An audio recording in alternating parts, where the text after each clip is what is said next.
morning, Gabe Solomon here. You know what's really insane? Well, there's a whole lot of things that are insane, but I guess yesterday Senator McCain and Lindsey Graham, they met with Ambassador Susan Rice, and they spent a fair amount of time talking to her, asking her questions. And according to what they said after they met with her, they now have more questions than they had when they went into the meeting, which is pretty incredible. But anyway, what I found really fascinating is now they're saying that it was the CIA that changed the talking points. Now, if you remember, when this thing first happened on September the 14th, General Petraeus, he came out and he said that it was a spontaneous act based on people that were upset about a video, as did Hillary Clinton, and then as did Obama, and then Obama went to the United Nations a week later and he said 6 times that it was because of the videos, and they spent money, $70,000, running an ad over in that part of the world, which no one understood, I'm sure. But anyway, saying that you know, the United States had nothing to do with that and it was all because of the video. Anyway, we're going around a big circle. But now they've come out and they've said that, then they said that it was, I believe, Jim Clapper, he's the director of the National Intelligence Agency. He said that he did it. He changed the talking points, and that was before the meeting with Susan and with McCain and with Graham. And then after the meeting, now it's again with the CIA that changed the talking points. I mean, this is really, really like the yo-yo going boing, boing, boing, boing, boing. But here's the thing. Here's what we know. The American system, the way it works, is that the only person that can authorize military action on another sovereign nation is Obama. And he's the only one that could say yay or nay. No one else could say yay except for him, and no one else could say nay except for him. Now, we also know, according to the logs in the White House, that on the 11th at 5 o'clock in the evening, this is East Coast time, Obama had met with Joe Biden and Petraeus, and they were all in the Situation Room. Now, supposedly, they were watching this thing unfold real time. I wasn't there, I don't know, but that's what people are saying, that they were watching it real time. So if they're watching it real time, how do they not know? And how do they not know that it wasn't anything other than an attack by Al-Qaeda? But if you notice, there isn't one instance where radical Muslims do anything that Obama doesn't try to defend them. I don't care what it is, whether it's Fort Hood, whether it's in Afghanistan. It doesn't matter. Obama is always going to try and defend them.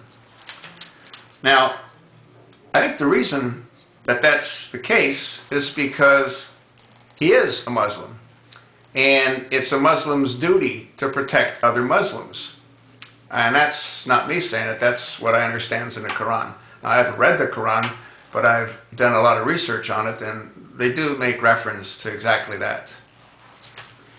So, no different than Obama came out of the closet as far as the homosexual thing is concerned. If you remember, before he was against it, and he didn't think it was appropriate, and then all of a sudden he's for it, and you know. And if you remember too, when he had that open mic with the then president of Russia, and he leaned over, told Vladimir that I'll have more flexibility after this election. Now, if that isn't treason, what is? I mean, this is really insane.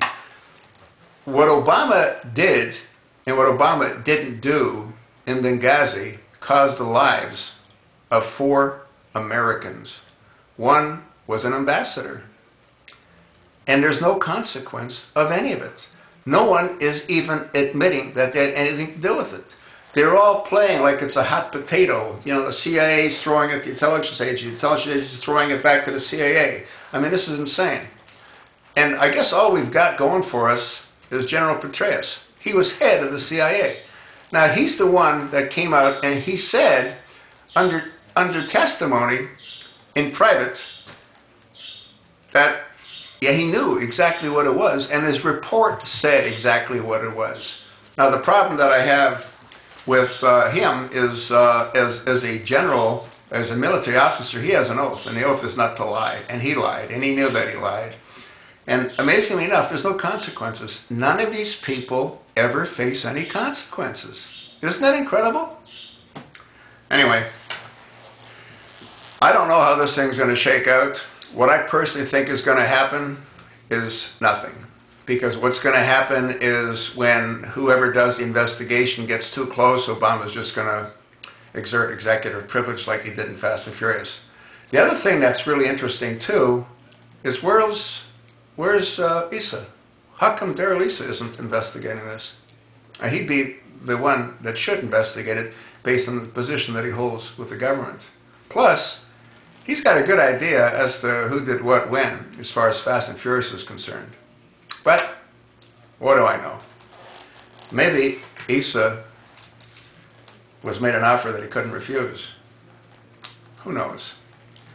What I do know is this country is in a very, very sad state of affairs, and I don't see it improving at all with who we have in the White House. We need to demand that the key swing states, all absentee ballots are verified and authenticated. If we don't do that, then there's no reason to ever vote again. There isn't any reason to ever vote again. Call your senator, demand that they do that. Call your congressman, demand that they do that. Good luck. Thanks.